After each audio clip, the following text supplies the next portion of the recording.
from the 713 Southwest Houston, Texas. This is the Sports Court, hosted And you by know that. hosted by your two boys from Missouri City. First, the Missouri City legend, Gregory Beatty, and I am your boy Brett Thompson. You can call me BT though. We're here, man, ready to bring to you some uncut sports talk. Talk about a lot of Houston sports, a lot of sports around Texas, all over the NFL, NBA, MLB. Might even talk All a that little. good stuff. Might even talk a little boxing in a minute or two. But we're gonna start out today. We're glad to have everybody here today, man. That you join us, and we want to talk a little Major League Baseball. Just going into the All-Star break, which is great for those Houston Astros because Check they this were out. the walking wounded. Check this out first, Brett. Hold on. Now, last week, we had some technical difficulties. I'm going to make sure this time, even though our boy Skrilla, Grade A Radio, Grade A Media, the Sports Court, the show where we keep it 100% of the time. Like Brett just said, I'm Gregory Beatty. That's Brett Thompson, BT. Been knowing him ever since he was a baby. I mean, literally. But, hey, we're going to have some fun. We're going to do what we do. But check this out, Brett. I know somebody that will be glad to hear from you. I'm not going to put you on the phone, but check this out. You listen to the Sports Court. Watch this. I'm going to call the man of the hour right now. Just stay with us for a second.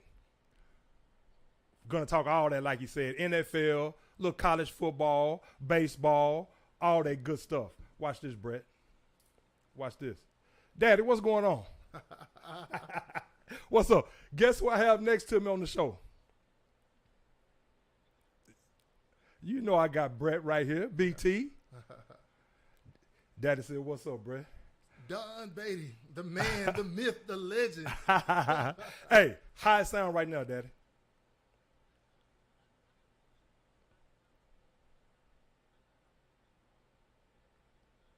Okay.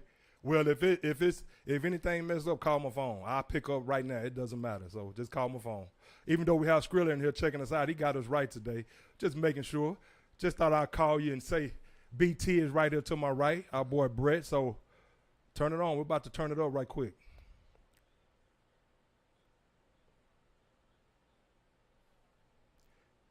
Hey, though, he said tell everybody hi. I will. He said he certainly will. definitely will. Now we're going to get back to this show. All right, Daddy. All right. Okay, cool. Appreciate you. Love you. All right, bye. Hey, BT, what's up, man? Hey, you know what? It's hot out there. That's for sure. Yeah. That's for sure. 100 degrees every day. Hey, but welcome to Houston. That's how it is out here. We have to deal with the weather. It's humid. It's sticky. It's a different heat. This ain't the same heat we used to go to Astroworld in. I know, And right? To go to the Fresh Fest. No, it's not the same heat. You know. This is on another level right here, man. Yeah, man. This is on another level right here. Then, hey, again, man, dealing with all this road rage and things like that, man, you have to be careful driving. I mean, you almost can't blow at anybody anymore. No. You know, I was on my way to work. A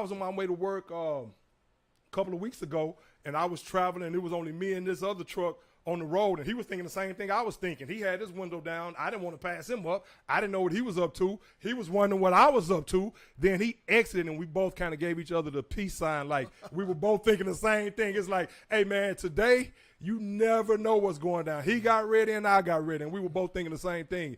But gladly, everything turned out okay. Wasn't any plex from no one. We both just trying to get to where we were going unscathed, but you have to be careful these days, man. Innocent people are getting killed, getting shot through doors just because somebody blew at them or said it was time to go through the light. Well, I mean, just craziness, man. Yeah, craziness. Craziness. Hey, but I tell you what, Brett, of course, MLB, we're going to talk about the Astros. Big time Astros fan right here. Mm-hmm. Of course, I am as well.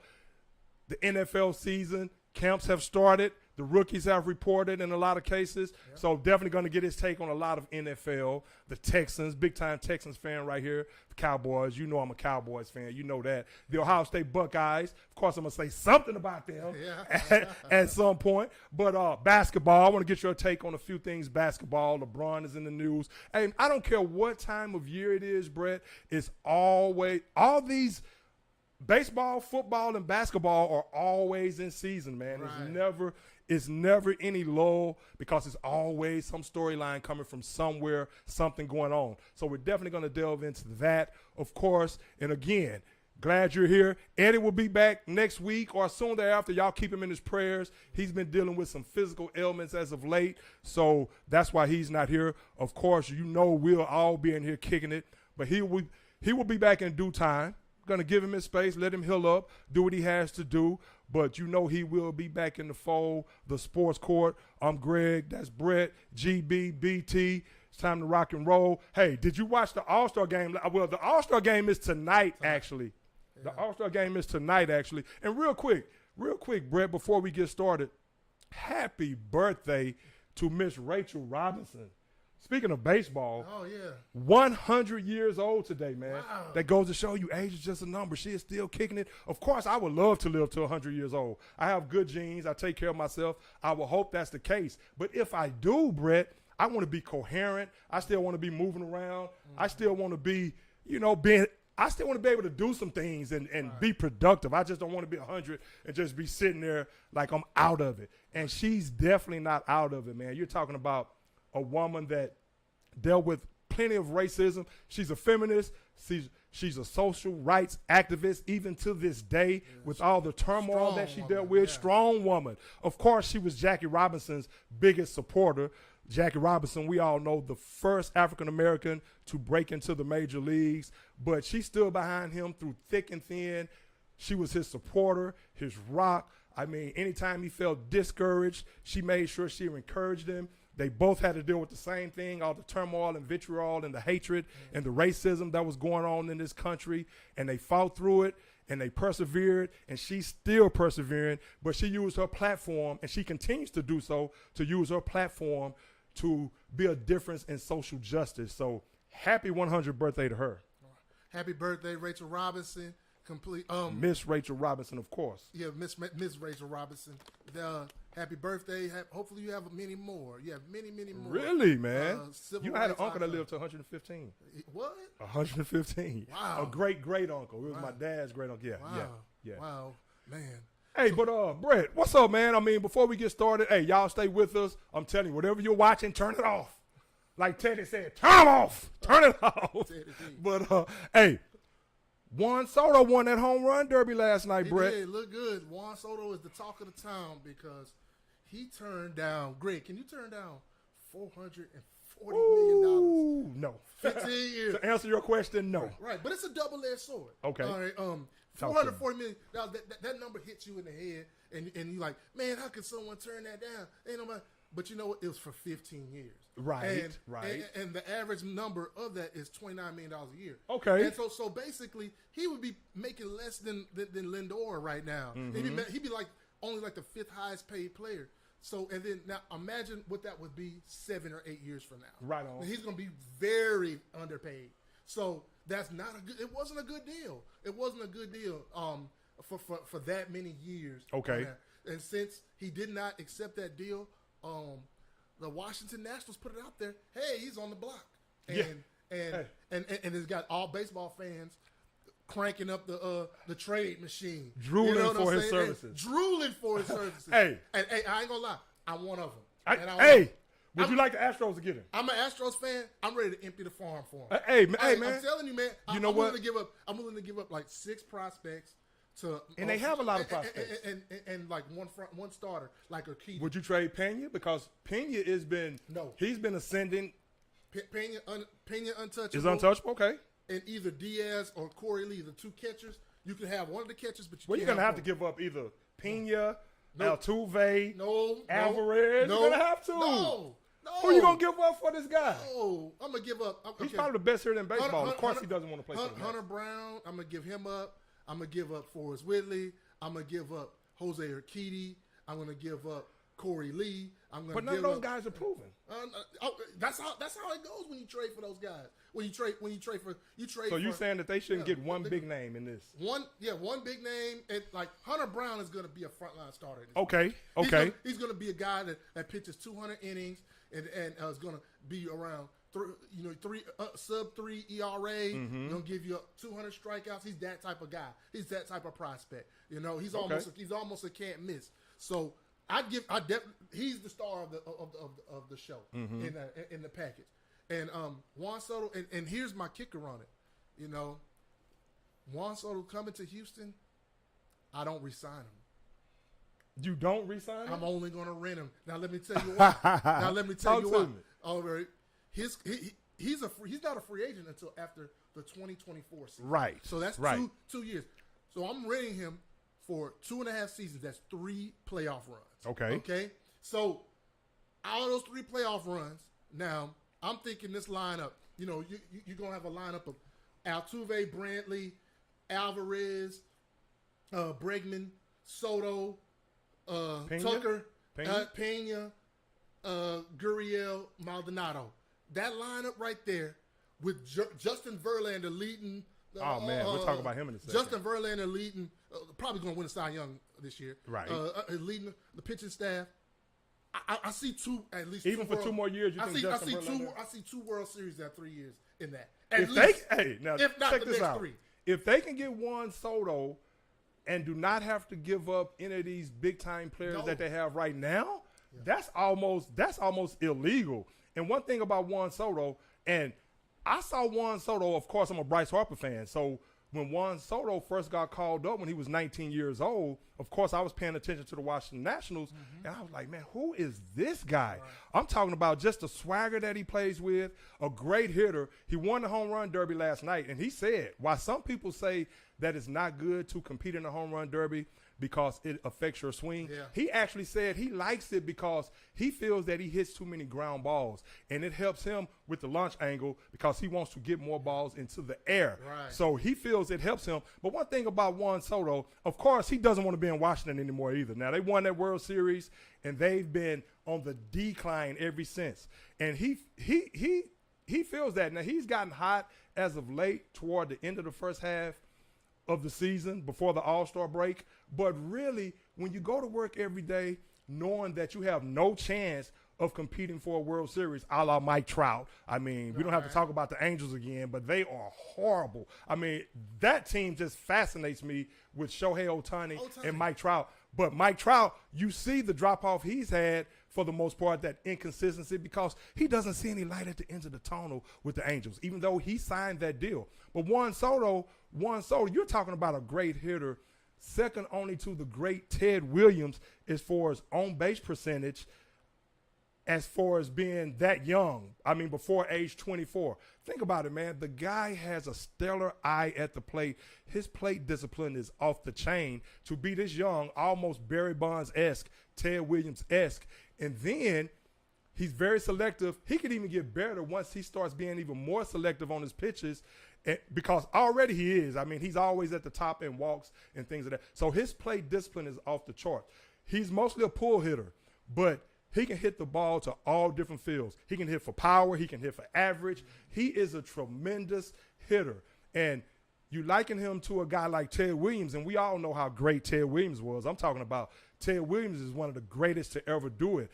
He lived, and the only thing he thought about was hitting the baseball and the science of hitting the baseball.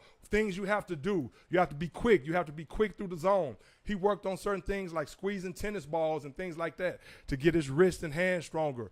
But he always did drills to improve his bat speed. And that's where Juan Soto is right now, man. His plate discipline, and he's only going to get better. Now, do you think, of course, with the Nationals, he doesn't see any light at the end of the tunnel, and he says that he's mad that that information got leaked about him not wanting to or not re-signing or not wanting to re-sign. But he's just going to play his cards, like you said. Right. Great point by you, 15 years. Again, he doesn't want to be in Washington. That's it more than anything. But do you think the Astros will have enough to pay him? Because you know teams like the Yankees, the Dodgers, even though the Yankees still have to sign Aaron, the Padres, all these big market teams, you know they're going to be vying for his services. I think at the end of the day, the Astros package will lose out to one of them. You know, right? Whatever the Astros being objective and realistic, I agree with that. Right, because it's two things. I don't think the Astros. There's no way they're going to commit to a long-term deal with him. And then they just don't have the financial. San Diego, L.A., the New Yorks, they can offer him a deal. Mm-hmm. Even though the Yankees are about to lose Judge, and he'd be like, why would you going to bring somebody in? You think like they're going that? to lose Judge? Yeah, I think You so. don't think they're going to re-sign him? No, Judge is 30. Okay. That's the difference. Soto's 23. True. That's a huge But in difference. baseball terms, 30, I mean, if you're taking care of yourself, of course, Judge has been prone to injury in the past. He's having a monster season this year. If you're Judge, probably how on much the do you want? MVP pace. If you're Judge, how much do you want? What do you want? Shoot. If he saw Soto get offered up to $400 million, now I don't think he wants that amount of years, but he at least wants $300 million. All right, $300 million. So And maybe for just a small certain amount of years, he probably wants $50 million a year. All right, well, that's like 5 years. Right. All right. Now, It's the now Yankees. Remember, how did Albert Pujols look at 5 years after his deal? Yeah. And That's the chance you're taking. Yeah, The see, decline. You got to you're project. You're right. So like nobody. I don't think anybody's gonna give him a 10-year deal. Oh, no. But I think you're right. But in baseball, it could be something like 300 mil for 5 years, something like that. Mm-hmm. And that's his best bet, and him be over and done with it. Right. When he's about 35. right. So like. And if so- he's still productive, he can even sign another one at that time if he takes care of himself. Yeah, he'll be a Baseball DH prime somewhere. is a little bit longer than basketball and football. uh-huh. Even though your physical prime, your prime in all sports, even in boxing. If you talk about, you talk about Muhammad Ali. If you think about Muhammad Ali, between 27, and I've said this before, between 26 to 32 is your prime years as an athlete, because that's when the physical meshes with the mental in most cases. If you look at Muhammad Ali, when Muhammad Ali got suspended, a lot of people don't peep game on this, but if you really go back and track Muhammad Ali's career, when he got suspended for not going over to fight in the war, when he was suspended for what, 2.5 years? Yeah, 3 years. Three- 3 years. Bro, if you look at his clips right before he got suspended, how he was ascending and even better than he was, imagine what he could have done in those 2.5 years. What was like 28, 29 years old? Man, it would have been unreal. Yeah. So if Judge can stay healthy, of course, baseball, you can play till you're 35, 36, 37. Of course, he has to show that he's going to continue to be on the ascension. So we'll see, man. But that's going to be very interesting because there's a lot of great players. Now, Soto, you're right. Soto is 23, won't be 24 until October. Yeah. But I'm sure he wants to go to a big market. But I would love to see him in Houston. I would love to, but I give it maybe a 5 to 10% chance. Right. But it's fun to know. But it's fun to talk out there and throw out trade packages for him and stuff like that. But it's even though it's not likely, it's all good. But it's more likely but it's more likely for the Astros to pick up like at the deadline. Okay. Than Soto is like a middle reliever. That's what they need. Yeah, like a lefty. Right. I would say a lefty or a center fielder. Unless you're sold on Jake Myers, and He shows flashes. and the chatters of a first baseman for Yuli, I say no, we don't replace Yuli yet. He's on the last year of his deal. Mm-hmm. If he doesn't turn, he's battle tested in the playoffs. Right. So I give Yuli the benefit of the He doubt. helps with the chemistry of the team. I might move him down in the lineup. Okay, a little bit. okay. I think Pena has earned his spot. Yeah. And but like if he's not any better, if he doesn't turn it around, we tip our caps or usually move on in the offseason. Hey, but as far as the Astros, hey, stay tuned. You listen to the Sports Court. I'm Greg. That's Brett. BT is what we call him. Even though, again, it's kind of hard for me to call him BT consistently because, again, I've been knowing him since he was born, and I've been calling him Brett. Hey. You don't even know this. I even got some sugar off those cheeks one time when you were a baby. Stop Stop Hey, I'm just keeping it real. Hey, I got some sugar off those cheeks when he was a baby. I love the kiddos, even when I was a kiddo. But that's my boy, though. We're good. His family, hey, this is family. You all have heard this story plenty of times. But this guy has always been like family to me, like a brother. So we are in here kicking it. But as far as the Astros, man, as I tease with you and joke with you, but as far as the Astros, what do you see them? How do you see them projecting in the second half of the season? Hey, stay tuned. We're going to talk NBA, NFL, college football. We have a lot to talk about. So stay tuned. Don't turn that dial. But what is your take on the Astros? Of course, they have a 9.5 game lead over a surging Seattle Mariners team who's found their groove, a young team, 14 wins in a row. I still think the Astros will hold them off. Yeah, I'm not worried about Seattle right now. Okay. I think they're peaking right now, and then I think they'll cool off and level off, and they'll be double digits behind us at the end of the season.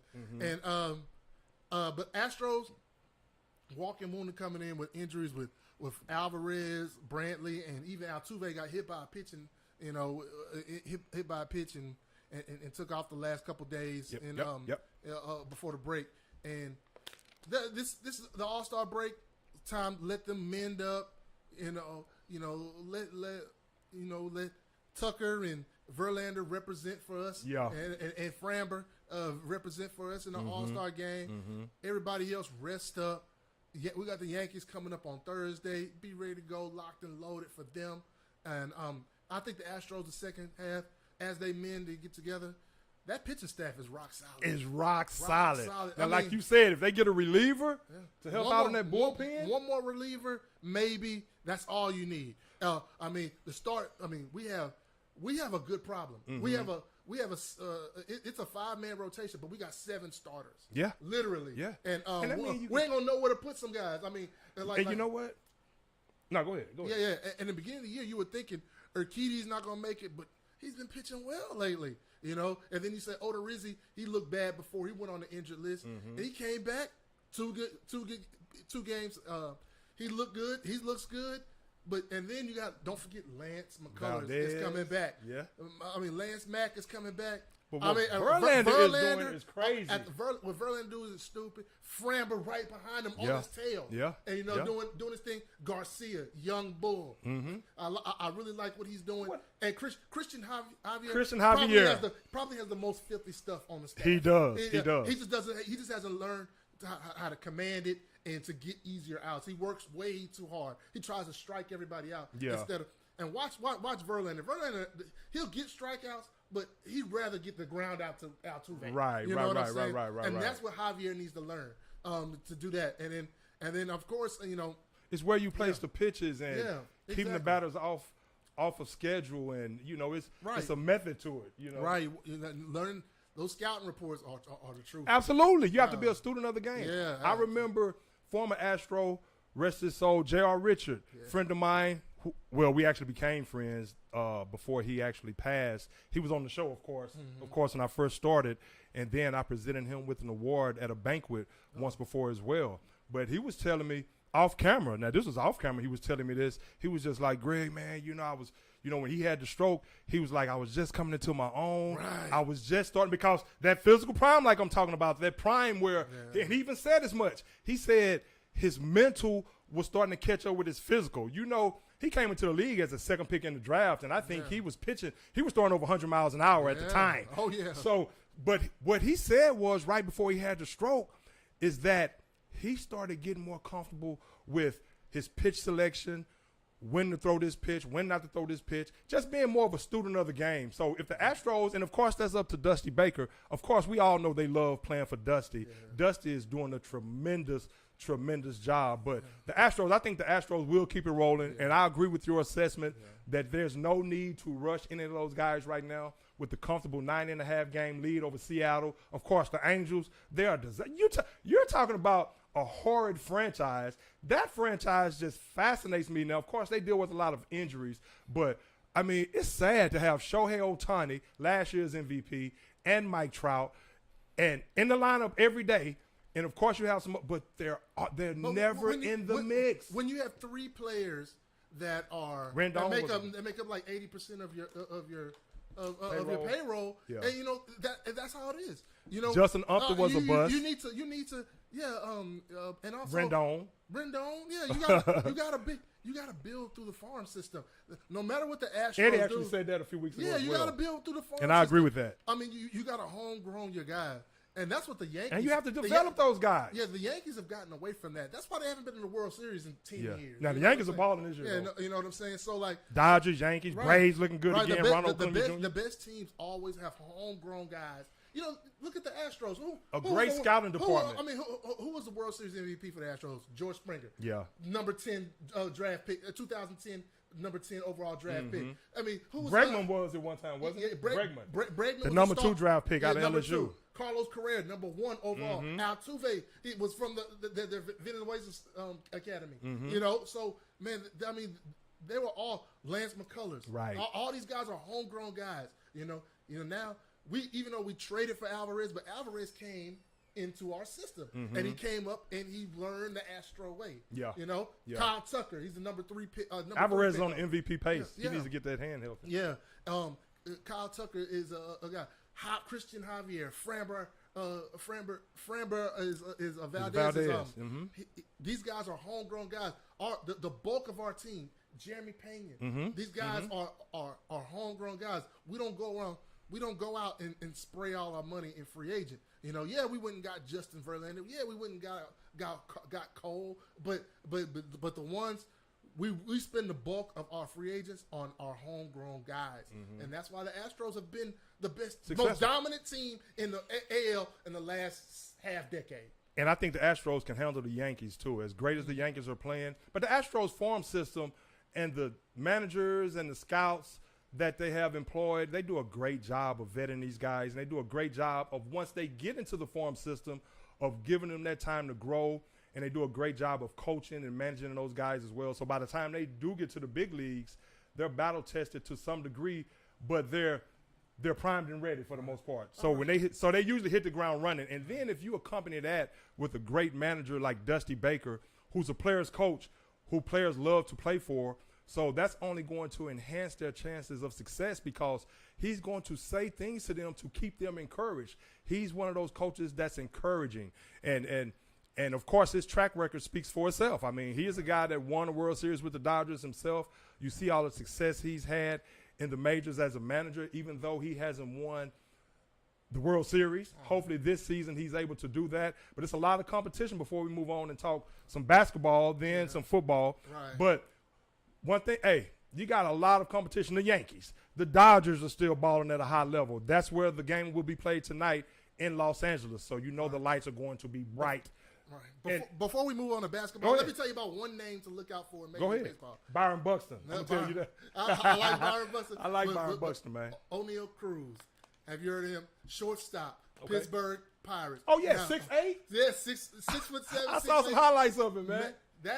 He's a dog. When you think think about like how Giannis Antetokounmpo is. He's a freak of nature. 7 foot dude, can handle the ball, can shoot threes, That's what O'Neal Cruz. He's a shortstop. 6'7". I'm an old school Astro fan. Has a cannon for an arm, too. Yeah, I'm an old school Astro fan, and I used to watch Craig Reynolds. Absolutely, me too. Craig Reynolds was like 6'2", 6'3". Right, and I was like, man, he's the biggest shortstop I've ever seen. Then A-Rod came along. Right. A-Rod was about 6'3", 6'4". And now this dude's 6'7", 6'8". And can move, can run fast. So, I saw him get up that first baseline. I was like, wow, man, who is this guy? Watch out for remember that name, O'Neal Cruz. That dude, he's going to be a superstar. Hey, yes, I totally agree with that. And there's a lot of young superstars. We talked about the aforementioned Juan Soto, of course, Ronald Acuna Jr. If you look at what the Braves are doing, last year's World Series champion, even though they lost Freddie Freeman, who is now with the Dodgers, he's playing an All-Star game tonight. But the Braves have been red hot. The Braves are just a team with Ronald Acuna back in the mix, who I think, when healthy, is one of the top 3 or 4 position players in all of baseball. I really do. I mean, he's a 5'2" player, so he's special. And then, of course, some of the other guys that they have on their team that's doing some things right now. But the Braves are right there. The Dodgers, of course, the Yankees, the Mets. What a job Buck Showalter is doing. I mean, I listened to Buck Showalter last year broadcast a few games, and I fell in love with the guy, man, as a broadcaster. I said, the knowledge that he was spewing, and just he had a sense of humor. He was able to convey what he wanted to convey to the audience. I'm talking about just his knowledge of the game, very thought-provoking, and he knew how to break down every situation from every position on the field. I mean, the guy was spectacular, so it's not surprising at all that he got back into the coaching game and the managing game, and what he's done, even though he's holding these guys with the Mets accountable. Francisco Lindor, now he's a season removed from initially going to New York, so now he's settled in. But Buck Showalter is a guy that holds those guys accountable. Yeah, he's a drill and sergeant. He's a drill sergeant. And I'm sure he's mellow. Again, that's what was surprising when I listened to him broadcast with Bob Costas last season. I'm like, hey, that's a dynamic duo right there. But just what he was spewing, man, was so enlightening, so insightful, and I really enjoy listening to him. So I can imagine what he was doing with those guys as a manager. Yeah, they say he's relaxed. Like he used to. He's calmed down. Like back in the day, they used to like say, Nick Saban, huh? Yeah. He said he wanted players' socks to be a certain way. Right. He wanted their Drill belt sergeant, buckles like you in. say. Yeah, he was a drill sergeant. Man, welcome to 2022. It's not happening like that anymore because these players are making way too much money. Yeah, for you. Hey, he'll be gone before Lindor. Trust me. But a lot of great teams, again, the Mets, the Braves, the Dodgers, the Stros, when Alvarez gets back, and Brantley. I mean, the Stros line up, the Yankees. I mean, I can go on and on, but it's a lot of time to talk about baseball. That's enough baseball talk right now. Let's get into some NBA. Hey, man. Okay. First, before I get your take on KD and Kyrie and LeBron, what's your take on Jabari Smith in his summer league? Okay, Jabari Smith in the Debut. summer league. Action. Okay, his debut. Let's do the good and the bad. Okay, go for All it. right, the good. Defense. My goodness. Yes. This young man looks like he can guard Multiple legitimately five positions. 4 positions, maybe 5. Yeah. Okay. Excluding the point guard, I'm sure you're thinking. Yeah, or But he probably can do that. He can probably do it. He can probably do 6'10", it. athletic. Yeah, very long, has a nose Absolutely. for the ball. Yes. Yeah, and communicates on defense. Right. I Right. was very impressed with his communication. It seems like his basketball IQ is high as well. He seems like he knows where to be. He knows where to tell the people to be. He knows how to communicate. Now the bad, I saw him shooting his shooting, and I think his offense, he suffered shooting. He probably shot about 20%, 5% through the whole thing, whole tournament. But I saw some good things. He found his stroke in a couple of those games. Yeah, in the second half. In the second half. But I think they had him doing things that's going to be outside the scope of what he's going to be doing. You know, he's going to be doing a lot of spotting up, and he's going to be taking a lot of guys off of switches that he has coming off screens. Those are the guys he's going to take advantage of, and they're doing that. He's going to be setting a lot of screens, and he's going to be rolling off the screen. Right. So he has a lot to learn offensively. He's not as a gifted offensive player as Jalen Green. Right. Well, of course not. Yeah, but so it's kind of hard to look at him, but I see a very good future in him. Like, people don't like this comparison, but I compare him to Anthony Davis. Anthony Davis, when he came in the league, he was a defense. He was a defensive meathead, and his offensive skills was very limited.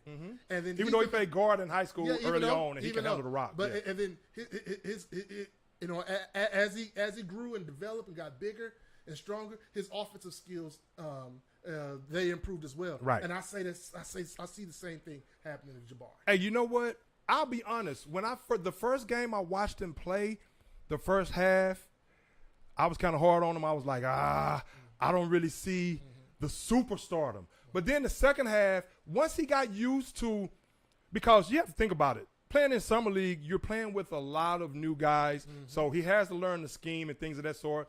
And what the coach started doing was running them off those pick and rolls. And as Ty Howard, I think that's his name. Ty Washington and the Knicks were getting downhill. Yeah. And Josh Christopher, then they were leaving him right there up around that free throw line area, and he was knocking down that jumper. But I saw him drive hard to the basket, either using his left or using his right. What I saw was his inability so far to really – he doesn't look as fluid as far as running the floor and handling the ball. Now, one thing about that, which he will improve on, and I love his defensive intensity. I mean, 6'10", can guard multiple positions and can knock down the three. He's going to be a spot-up shooter, more like you say. But one thing I like about him as far as how he fits with the Rockets is now once he becomes more of a one-on-one threat, which he showed the ability that he can do that. He took Paolo Banchero off the dribble 1-2, but he's either real hard to his right strong, real hard to his left strong. I don't really see the crossover ability and the fluidity, but that's not his game right now. That's not his game right now. And again, and like you said, playing with Jalen Green, who's going to be getting downhill with his athleticism, and Josh Christopher and KPJ. Of course, he's going to do a lot of spotting up. But what I like about him and how he fits with the Rockets is the fact all that I said, it bodes well for the Rockets in the sense he said as much. All he cares about is winning. Right. And, of course, the Rockets, that's why I was disappointed in the Rockets last season. And while the jury is still out on Silas as the coach, in my opinion, because one thing that I didn't notice last year, they never got better on the defense side of the ball. No, they were terrible. They were terrible. And as a young team, while you're learning to play the game, the one thing that you can do is always be intense on the defense side of the ball. I eventually think Jalen Green will be like a Kobe in the sense he may win 10 he may be on the All-NBA defensive team 10 times. I think he's that special and that gifted of an athlete to do that on the defensive side of the ball. Playing defense is all about want to. And I just didn't see, well, not all about want to. You have to have the ability to do it as well. Talent, Yeah, skills, talent. right. But if you have that grit, I just didn't see that from the Rockets last year. I didn't see that grit night in and night out. Not consistently at all. But that's telltale sign. Now, Jabari Smith can do that. Help uplift that. Yeah. There's two things I want to see Jabari work on. First, it's a simple. His rim run. Mm-hmm. Okay? What is the rim run? Remember, and handling the rock in transition. Watch old school tape of Clint Capella when he was with the Rockets. Okay. As soon as he get that rebound and give it to Harden, he sprints right down the middle of the court, waiting for Harden to dime him up. Yeah, and get a dunk. Right. That puts pressure on the defense. Right. You know, on the guy you guard. Your only job is to beat your man down the court. On the rim run, and you'll get easy buckets that way. You can get 8 points a game that way just on rim runs. Right. You know what I'm saying? Just hustle plays. Yeah, a guy. Well, he said he doesn't need the ball. He just wants to win. Right. I want to see him work on that, and I want to see him work on the elbow jumper. The elbow jumper. He did that a few times in summer league. Yeah. But if he stays consistent in that. But pick and roll with Jalen Green, yes. that elbow jumper gonna be there all night long. And see, that's what I like what the coach did when he was struggling from the field in summer league. That's what he started doing. And Jabari Smith, even though he's noted as a three-point shooter, he found something in his game. Like, you know what? If I develop this mid-range game, think about it. Being 6'10", he can get his shot over anybody. Right. So anybody you put on him for the most part, especially if they switch off a guard or something on him and he's working around that mid-range area, he can just pull up. Right. Just pull up. So that's right. If Green comes off his screen and the big man rolls with Green, and then either Jabari's going to be wide open, or he's going to have a guard on him. You know, he's going to have somebody. So that elbow jumper just rise up, knock it down. He needs to be deadly there. Yeah. He can be deadly there. Hey, but like we're saying though, and like you said, and like I've said, I even said it last week, even though I was muted out all last week and didn't know it until I got in the Hey, I didn't even know it until I got in the car, man, because when we did the test run here, everything was good. You know, online it was good, but I love his defensive intensity. If he continues to just want to play defense and he instills some of that in the rest of the Rockets, I think Jalen Green would take that next step this season. But the coaching staff have to hone in on them playing tenacious defense night in and night out. That will get you in transition. That will get you easier baskets. That will open up the offense. Right. And that's the reason why the Rockets went down and got Lionel Hollins to be assistant coach. He's going to get the defense right. Right. You know, it's going to take time. The mentality. It's a mentality. It's a process too. Staying focused on defense for 48 minutes is really difficult. It really is, especially young guys when they're not having. But see, that's just it. That's where the coaching comes into play. Right. Because no matter what you're doing, and I saw this way too often with the Rockets. Just totally zero effort on the defense side of the ball, and it's like, hey, bro, at some point.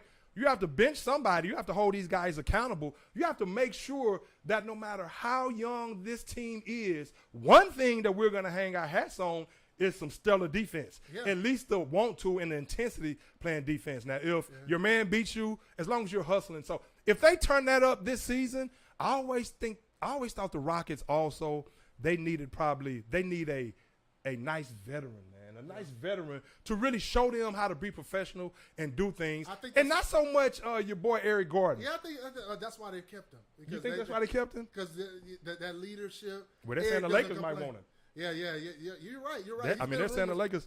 The Rockets have turned down a lot of offers for Eric Gordon. Yeah. Now, well, did you Banchero and Chet look good. I mean, of course, yeah. they have a lot of growing to do, but I like what I've seen from them. Of course, what about Tari Eason? What do you think about I him? like him. Man. I like him for the Rockets. You know, Wow. I was like, okay, the Rockets. Of course, I wanted them to draft Branham out of Ohio State, but the more I see Eason is a dog. Yes. I mean, I like yes. his attitude. He's a dog. He can knock down the three. Yeah. And he wants to play defense. Yeah, he definitely He gonna play plays defense. So, I mean, I know it's summer league, but I like the attitude. I like the confidence. And I just think he's one of those guys. The Rockets camp for a small forward is going to be very, very interesting this year. Mm-hmm. You know, you got the veteran Eric Gordon. You got Jayshawn Tate from Ohio State, who just signed an extension. Yes, he did. Then you got Tari Eason, and then you got Kenyon Martin Jr., who kind of whispering saying he might want to be traded because it's a log jam there. I mean, and they're all about the same height, too, a lot of those guys. Yeah, they're all about the same height. And then, but here's my thing. Jayshawn Tate is the dog. He's a dog. The I like him, yes. But he has the least amount of talent. I think he has the He lowest can finish ceiling. around the rim with both hands. Yeah, he's the lowest. He has the lowest ceiling. Okay. I think. But his intangibles, though. I think Kenyon. I think Tari Eason. Yeah. He's the most polished out of all of them. Well, we'll see how it translates into we'll the regular season. And then I think Kenyon Martin Jr. I think he has the highest ceiling. He's the most athletic, dynamic out of all of them, and. Can he shoot though? Yeah.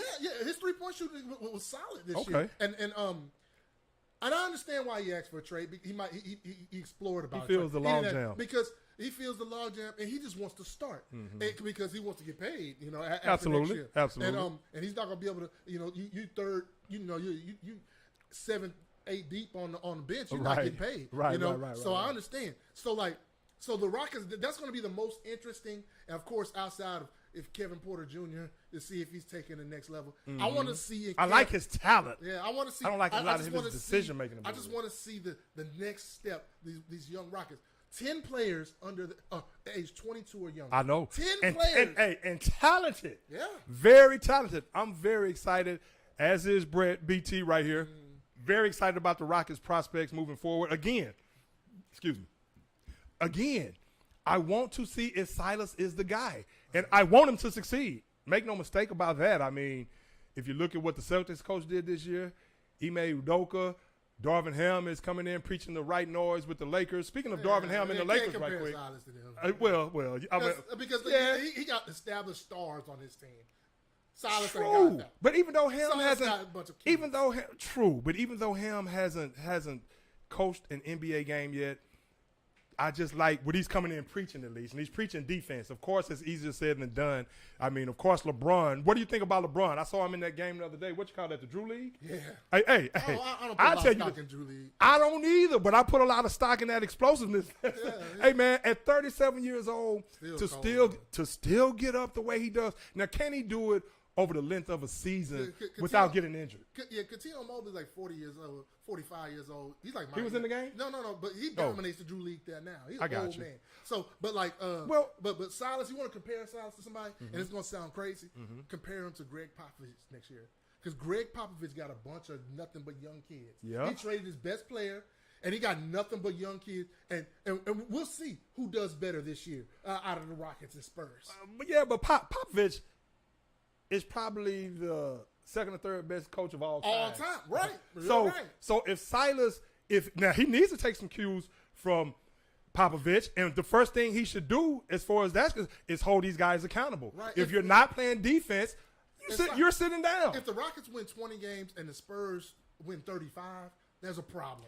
And one thing I will say about Popovich, but if the Spurs win 28 games and the Rockets win 27 or 26, then Silas doing something right. Yeah. You know what I'm saying? Yeah, well, yeah. I mean, and obviously the players like playing for him, but again, he just has to, and everyone has their own personality. I'm not saying you have to scream at everybody and do this and do it, but just hold these guys accountable and make them want to play some defense. But maybe in his second year, he does that. I'm sure he's figured that out as well, that you do not win without playing defense. So I'm really looking forward to him succeeding. I think the Rockets, I don't think accountability is a problem with the Rockets. Okay. You know, Kevin Porter Jr. had his walkout, him and Christian Wood, and them boys got suspended. You know, it was, and you know what? And after they got disciplined, there were no more problem after that. Okay. You know, Well, now, one thing I will now say, holding them accountable, like on their during play, the game, yeah, during that play, yeah. I mean, because I don't think any of them I don't think any of them. I think a lot of them took Christian Wood's his leadership, his demeanor and his mentality, his kind of mentality. laid back. Yeah, and then, that's a good point. And when he wasn't getting his shots, he would mope. Yeah. And then, Yeah. And then the team and he wouldn't get back on defense. And then now I see Jabari. I think Jabari steps in, and you're gonna see. And he fills that void. He fills that void. He's gonna be a lot more vocal and a lot more energy on defense. So boys Maybe will it'll fall rub a lot off. more. Yeah, hey man, I hope you're right. And as far as Popovich, what I like about Popovich, for one, he's still coaching. He shows up to work every day, even though he doesn't have Tim Duncan and Tony Parker and Manu Ginobili. And these guys get better under his tutelage year in and year out. And no matter what you say about the Spurs, last year they kind of had a down year, but you always have to respect the Spurs no matter how young their team is. They're always going to be competitive. They're always going to do things the right way and play hard. Now, of course, if you don't have the talent on the team, the overall talent, your record is not going to be as good as some of these elite teams. I think the Clippers, what's flying under the radar, I think that John Wall pickup for the Clippers is kind of going under the radar. I think that's a great move by the Clippers. I mean, to go along with a supposedly healthy Kawhi Leonard and Paul George. You have Reggie Jackson. But I think John Wall, with that year off, I think his legs are going to be fresh. I think he's going to be healthy. I think he's going to be motivated to prove that he can still play like the number one pick. And you add a point guard to that mix where Paul George and Kawhi Leonard, where they don't have to really initiate things for themselves. And The Clippers and Tyronn Lue is the most underrated coach in the league. He really is. He really is. He makes great in-game adjustments. There's countless games in the playoffs where they'll be down 10, 15 at halftime, and then all of a sudden it's 3 minutes to go in the third, and they up 2. Yeah. You know what I'm saying? I see it every time. Right. You know, I see it every. And then, I mean, if Kawhi Leonard wants to play and is motivated, I see the Clippers being one of the best teams in the West. Yeah, I really do. Hey, I really real do. quick, I still say I like what I saw to James Wiseman and Kuminga with Golden State in summer league, granted. But what I like about Kuminga going to Golden State real quick, who I still think is the favorite to win it all, even though all these other teams are going to be that much better. Memphis, the Celtics in the East, the Bucks, Philadelphia. Phoenix brought the band back. Phoenix brought the band back. And we'll talk, I get your take on, again, the KD and a few other things. But I like what I saw from James. He looks healthy.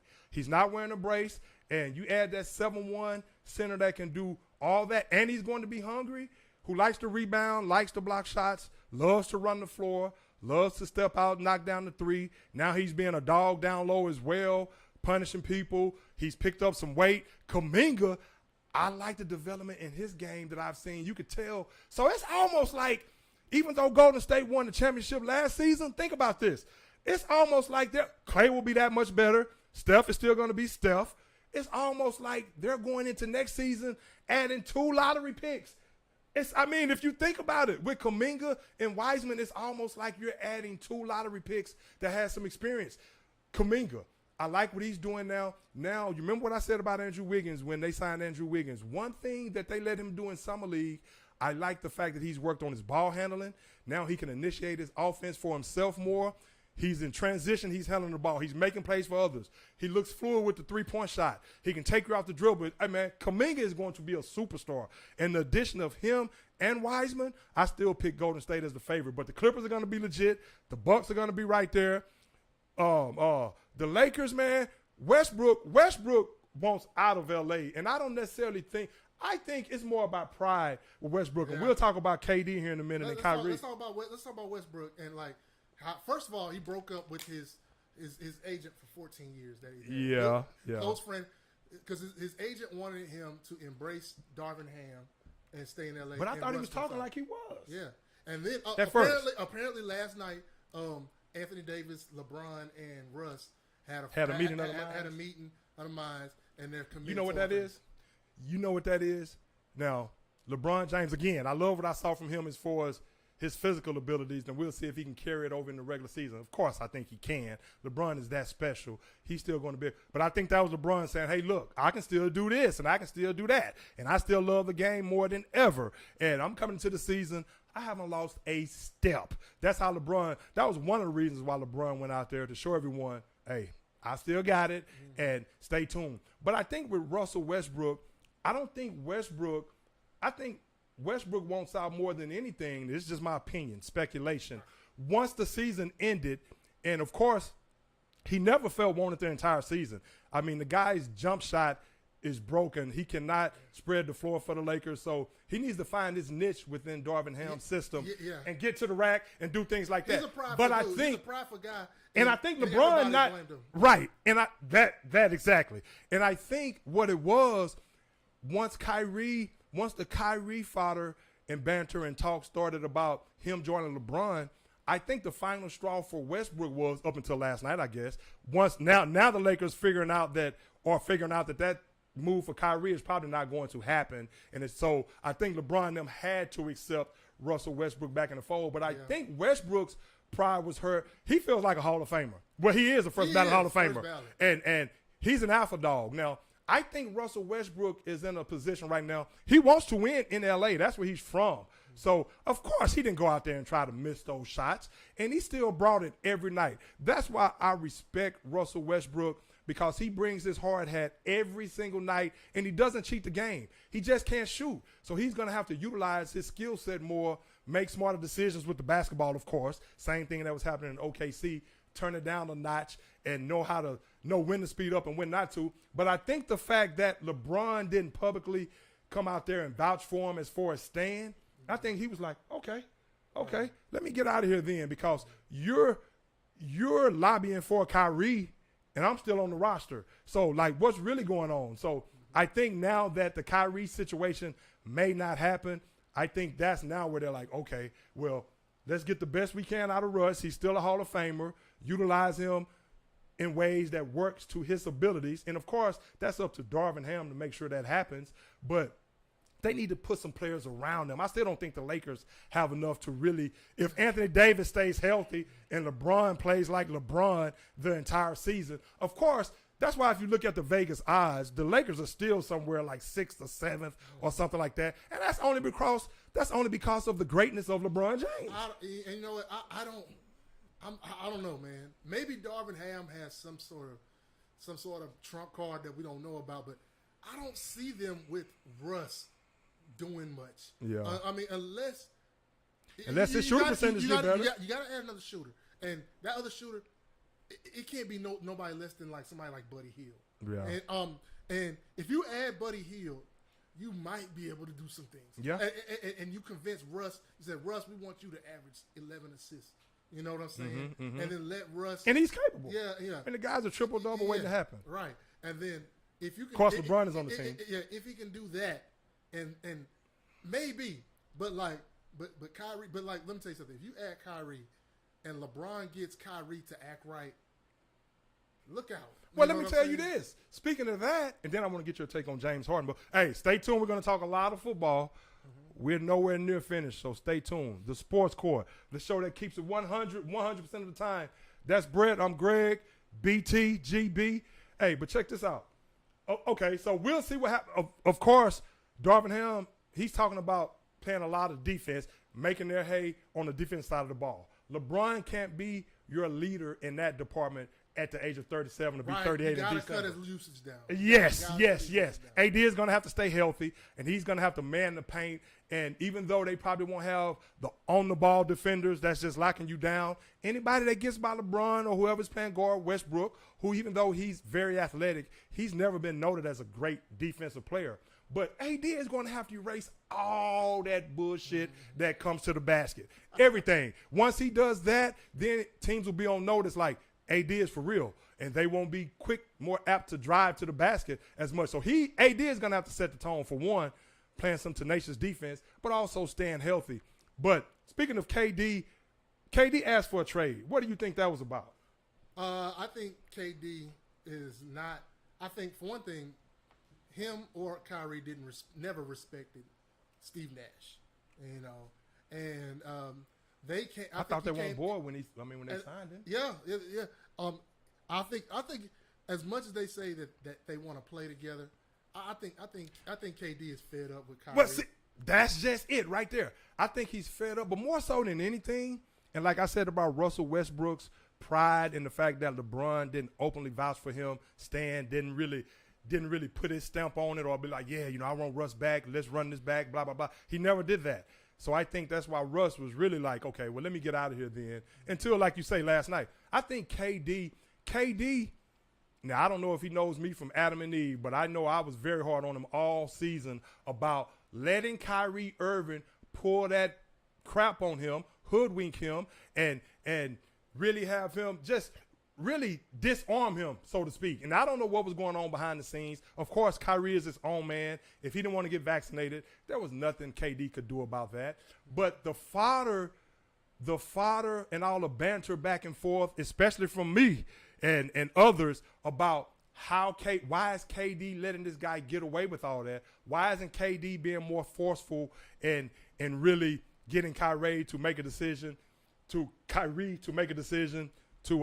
the team, because he's not that guy. He's not that guy, but that's exactly it. And I think what happened was with KD after the season, once he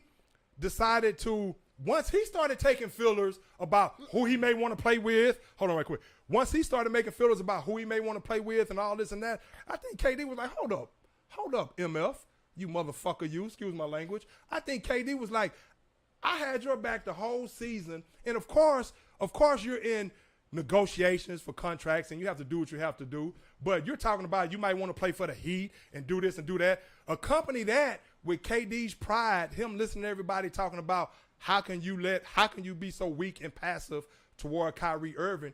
I think KD, that was his way of saying, hey, I'm my own man, and I'm asking for a trade because I'm going to show everyone that I control my own legacy. I do what I want to do. And I think once it's settled in that, hey, man, this dude is playing me. All these handshakes to disarm me and have oh, man, we're cool. Bro, this is my legacy you mess with this year. That's another season going down the drain. Now you're talking about you may want to play with the Lakers and this and that. So KD, to your point, is fed up. But, again, I think more than anything, that was him posturing, saying, hey, I don't care what happened last season about how y'all think he did me and how weak y'all think I was in the situation. Take this. I'm asked for a trade. I think they had a lot to do with it as far as pride. Now I'm hearing that he's back on board because he still has 4 years remaining on his contract. Mm-hmm. So I don't think the Nets are going to do anything anyway with Kyrie. I don't think he's a winning player. All right. KD, he needed to step up when he was in OKC when Russ was taking too many shots in the fourth quarter. Turnovers and all. He stepped up by leaving. He avoided that, and when he was a free agent, he walked out. Mm-hmm. All right. When Draymond Green called him a B, talking about we don't need you and all that. Called him a biatch. He could have stepped up. He said when his contract was up, he left. Yeah. Kyrie, on all that foolishness, he needed to step up. And grab Kyrie. I said it all season. What did he do? He asked for a trade. You know what I'm saying? But again, this is what KD is. I think that's part of it. Yeah, and there's a lot of people saying that maybe, okay, now since Kyrie opted in, maybe we should run it back. But again, I don't think KD, you know how sensitive KD is. And I think what happened was KD got tired of being looked at as being weak because of the Kyrie situation and because of the way Kyrie handled things. KD said, I'm going to show you all that I run my own. Hey, I'm the captain of my ship. Right. And I'm going to do what I want to do. The only way to get KD to check his players on his team is that player would have to talk bad about him on Twitter. Yeah, you know what I'm saying? Yeah. Oh, you talk bad on him on Twitter? Oh, he coming back. You know what I'm saying? Coming back. That's real, he coming bro. with daggers. You That's know what real. I'm saying? Yeah. That's the only way. Yeah. That's the only way. That's my point. If you're that confrontational, bro, you should have been called Kyrie out, man. But I think that was him posturing, because of the Kyrie situation more than anything. Now that he realizes, again, the same way the Lakers, that a deal is probably not going to happen. And I think now he's calmed down. He's put it out there that he wants to be traded. So I think for him, that's good enough at this point, unless he can get to Phoenix or somewhere. But he probably knows in his heart of hearts that's not going to happen. But the fact that he went out there and asked for a trade, I think in his eyes, that makes him feel like a man, and that makes him feel like he's taking control of his career. And no, Kyrie is not running my career. Now I think that all that has calmed down. He's done what he had to do in that regard. Now it's probably like, okay, man, let's go and play some basketball. You're opted in at $36 million. You would think this guy would want to come play this year because he wants a long-term contract. I don't blame no one for not giving him that contract because of the last few years, obviously, and just his aloofness, and he just doesn't seem like that basketball is his main priority, and he just doesn't seem to make players around him better, in my opinion. I'm not a big Kyrie fan. He seems like a cool guy, but any team that he's on, I'm just not going to necessarily, they're going to win in that. I mean, they're going to win the championship. They get no. I don't feel that way because you never know what you're going to get from him. Right. And he's never clicking when one of his teammates and road dogs is clicking. It's always either Kyrie or the next person, but he's never making anyone better. He needs to be a number 3 option. Really, real talk. That's why that's almost not in L.A. Well, That's not in L.A. I think that's the perfect position for him. So like, and LeBron can keep him in check. You would think LeBron can keep at him least in to some check. degree. And also like you got another ball handler that can take usage off of LeBron. Mm-hmm. And then when the shot clock gets low, who do you rather have the ball with 3 seconds left to go? Would you rather have Kyrie have it, or would you rather have Russ? You see what I'm saying? That's a no-brainer. His talent is unquestioned. Yeah. Because like his talent is Kyrie unquestioned. Can shoot the 3. And he can get to the rack. He can get to the rack and make plays happen. Mm-hmm. Russ can still get to the rack, but like Russ still gets out of control. Can't shoot free throws. I've seen trades for like a 3-way deal that would land Russ in San Antonio. I think Russ would give Pop a heart attack. Well, I think if he landed in San Antonio, Pop, with the success that he's had, and with his tenure and with his resume, I think Pop, if they sign Russ, I think Pop would already be prepared for what Russ might be like in that regard. I think he'll be prepared for Russ making ill-advised decisions and probably going one-on-one when he shouldn't. I think Pop, if the San Antonio Spurs, not saying that Pop is not a competitor because like I just said, any Pop team, they're going to be competitive. And I like the way Pop, he hasn't ran and given up just because he doesn't have Tim Duncan or Ginobili or, he's still trying to build with what he has, and they're still trying to do things the right way in San Antonio. But I think if they acquired Russell Westbrook, you're pretty much accepting Russell Westbrook how he is. And I don't think Pop will really go in there really trying to change too many of his stripes other than probably preaching to him that taking care of the ball is the number one priority. Yeah. So that's interesting right there, but we'll see where all this lands. I mean, we'll say, hey, man, but let's talk some football, bro. All right. You want to talk some football, or is there anything else you want to add on the basketball tip? You want to talk Harden real quick? Okay, James Harden. What's your take on him? Right. Of course, he wants to change the narrative. What's up, Baltimore? What's up with you? Everything good? Okay. Yeah. All right. What's up with you, man? James Harden. He made a statement saying that for the last 2 seasons his hamstrings weren't right, and he wasn't able to be as explosive as he wanted to be. Mm-hmm. So he's coming to he's working on that early in the summertime, earlier than he normally does. Yeah. And you're gonna see more of the old James Harden that you're gonna see. And are we gonna see the old James Harden? Yeah. and we also seen from him. He took a $15 million pay cut. Yeah. And he told the Sixers, go ahead and get players who you need because he wants to win. Yeah, because he wants to win. And Daryl Morey over there making the Rockets Philadelphia over there. Philadelphia Rockets. Yeah. He went and got P.J. Tucker. Yeah, he did get P.J. Tucker. Yeah, and go ahead and land in those guys like Ed House and all those guys. Yeah. So basically, so Harden, if you see a better Harden, then watch out for Philly. Well, definitely. I mean, with Embiid, of course, Embiid, and Maxey, and a year better. I mean, and Doc, right. Got Well, Harden. I listened to Keyshawn yesterday, and he stole my thunder because he said exactly what I was going to say today about Harden. If we talked about Harden, a lot of that too. I think Harden right now. I think, of course, all the partying that he's done and everything that he does off the court. I think finally at this point he's made all the money. And we thought that maybe a year or two ago. He's made all the money that he could ever ask for. So money is not an issue right now. Mm-hmm. So that's why he's able to say, okay, take this and take that or whatever. because now he realizes, and he saw the decline in his play. He realizes he doesn't have a championship. Yes, he realized it before, but now I think it's really settling in. And I think also the way he left some of those places and everything that was said about him, I think he wants to change that narrative as well. Right. So I think he's come to his senses like, hey, I don't want to be remembered. I don't want my legacy to be remembered on how I left Houston or how I left Brooklyn, even though a lot of that didn't have to do with him. Again, you know how I think a lot of that had to do with him. The last time where people really questioned Harden was really piled on it was in 2017, Dwight Howard's last year, and the Rockets lost to the Spurs, and they went – and Harden looked horrible. Yeah. And, and then is he going to have that first step again, though? Yeah. He lost something on that first step. Next year, we got Paul, and Harden had his MVP year. So he can respond when he wants to. That was, 3-4 years ago? So there's like more mileage on those ago. legs. Right. So there's more mileage on those legs now. And I said it last year when people were talking about, I wonder how hard. I said, is he going to have that burst that he once had? Of course, the refs are not calling the fouls that they once called. So he has to find a different method to score the basketball because he's not going to get to the free throw line as much as he used to because refs are just not calling that anymore because he does a lot of embellishing and things like that. I know he did.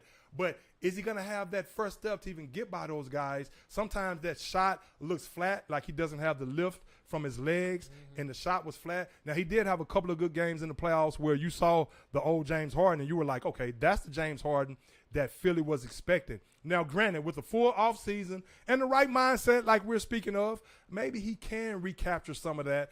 But I'm not gung-ho in the sense that, okay, James Harden is going to be the James Harden that we saw 3 or 4 years ago. I still think he can put up 20 a game. He can still run the show, be a great facilitator. But when you need that offense, can he go get you that bucket? Can he take that guy off the dribble and really beat his man one-on-one and get downhill, elevate, and finish? Yeah, I don't think you're going to see the unguardable tour no more. Right, there it is. There it is. I think Harden could be like 25 or 26 points a game. Yeah. I think if everything goes right, he'll be about 25. Well, between him and Embiid. But then on top of that, I think he's going to average like 11 assists. Yeah. You know what I'm saying? You know he's going to do that. Playing with dudes like Embiid and Maxey, he can easily get 11 assists. Yeah. You know, because he never had that in Houston. The reason why he put up all them points is because the best dude, the best scorer he's ever played with in Houston was Chris Paul, averaging 19 points a game. Yeah. 18, 19 a game. Yeah. You know, now he got two dudes. He got one dude that averaged 30, another dude that averaged 24. You know what I'm saying? So he can do it. Yeah. He can do it. Well, I still see the talent. We're all talking about James Harden. So again, if he gets in shape, stays in shape, stays healthy, regains some of that lift on those legs and that jump shot, and is still able to create space. Brooks, what's up with you, man? Man, Harden. Talk to me. He got to get off the rock. He got to get on that two-guard. You think so? Oh. In Philly? He got to play two-guard. If Harden won a championship. So what you saying, put Maxey at the point? He going to stun him. He going to stun his brother. Well, I think Maxey, I think they want Maxey to play more than two. They could have had a championship this year. Yeah. Hey, well, we'll see, man. He put Chris Paul at the two. Yeah. Well, you know what? I think they want Tyrese Maxey to play the two, to be more of a scorer. And James Harden, I like the way James Harden can facilitate. I think he's more suited for that role. That they need. Harden don't slow the ball up. Let Maxey run, man. Well, that's true. That's true. So we shall see. Man, speaking of Baltimore, this guy right here is from Baltimore. They want to transition to some NFL? Yeah, absolutely. What are the Ravens going to do? Lamar. Are they going to sign Lamar? Better pay that boy. Hey. He got a lot to prove this year. Yeah. He's been the most underrated. Right. Right. He was injured last year. About 3 years. He's been the most underrated. No disrespected. The stats been there. He has an MVP to his credit. But He was injured last year. Is losing Hollywood Brown going to hurt? Hey. Yeah. Well, the question with that is, I don't think they utilize him right anyway. Right. So I do think they will pay Lamar Jackson. But Lamar Jackson is who he is now. Of course, he needs to improve throwing the football from the pocket. We all know that. But also, and he works, He's twitchy. He's scary. Well, If you think they got it wrong, because he's so athletic and so competitive, yeah, he's going to take off and run. He's going to take off and run. trust his tackles, he running. But you know what, too? They're going to be getting J.K. Dobbins back. So I think what they're going to do, Brett, I think they're going to hone in on the run game, and he's going to get his bag. He's going to get his money, and I don't think it's going to be with the caveat, well, you have to be this Patrick Mahomes type passer.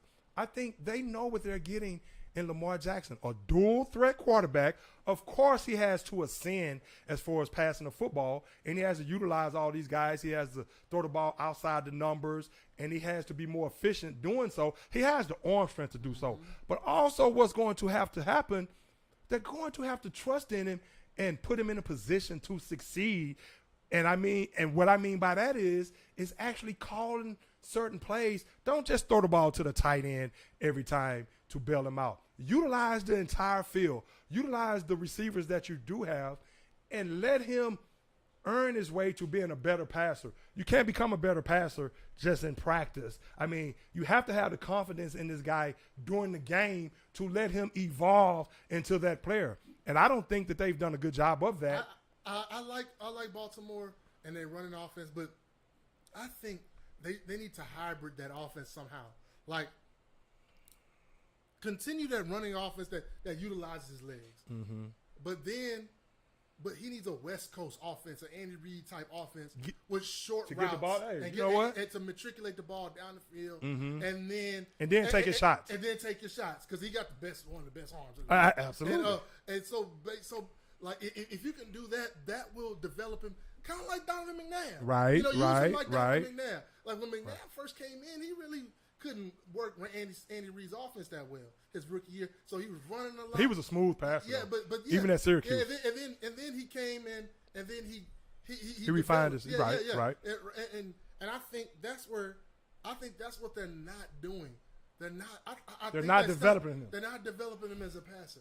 You know what I'm saying? Yeah. And it might be who's that? Speaking of passers, who's that offensive coordinator they got over there that he's always gets talk. They always talk about him getting a job. Skrilla Montana. Yeah. What's up? But we don't know.